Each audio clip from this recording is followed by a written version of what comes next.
एक छोटे से गांव में एक शांता औरत रहती थी जिसके दो बहू थीं। बड़ी बहू रीमा शांत और विनम्र थी, जबकि छोटी बहू नीलम चंचल और थोड़ी घमंडी थी। सास शांता देवी अपनी बड़ी बहू से बहुत प्यार करती थीं, जबकि नीलम को लेकर उनमें हमेशा कुछ न कुछ शिकायत रहती थी। नीलम को लगता था कि सास रीमा को ज्यादा इज्जत देती है, जिसके कारण घर में अक्सर झगड़े होते थे। एक दिन नीलम ने गुस्से में सास से कहा, माँ, आप रीमा को मुझसे ज्यादा प्यार करती हैं। शांता देवी ने धैर्य से जवाब दिया, बेटा, ऐसा नहीं है, मैं तुम्हें भी उतना ही प्यार करती हूँ। नीलम ने कहा, लेकिन आप हमेशा रीमा की बात सुनती हैं और उसकी तारीफ करती हैं। शांता देवी ने मुस्कुराते हुए कहा, बेटा, रीमा शांत और विनम्र है। वह हमेशा मेरी बात सुनती है और मेरी मदद करती है। नीलम ने कहा, मैं भी शांत और विनम्र हो सकती हूँ। शांता देवी ने कहा, बेटा, यह सिर्फ शांत और विनम्र होने की बात नहीं है, यह प्यार और सम्मान की बात है। नीलम ने सोचा और महसूस किया कि सास सही कह रही है।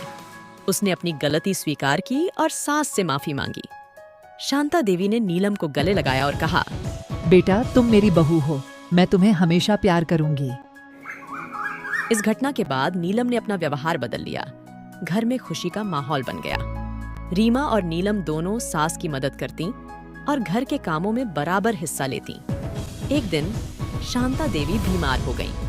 रीमा और नीलम ने उनकी दिन रात सेवा की। उन्होंने डॉक्टर को बुलाया और उनकी दवाओं का ध्यान रखा।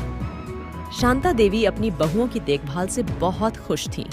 उन्होंने कहा, बेटा, तुम दोनों ने मुझे बहुत प्यार दिया है, मैं तुम दोनों की बहुत आभारी हूँ।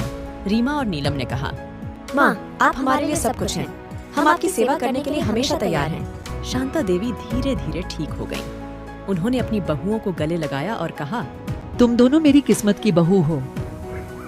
कुछ साल बाद रीमा और नीलम के बच्चे हो गए। वे सभी एक साथ खुशी खुशी रहने लगे। शांता देवी अपनी पोती पोते को बहुत प्यार करती थीं। वे अक्सर उन्हें कहानियां सुनाती और उनके साथ खेलती। रीमा और नीलम अपनी सास की बहुत देखभाल करती थीं। वे जानती थीं कि उनकी सास ने उन्हें बहुत प्यार दिया है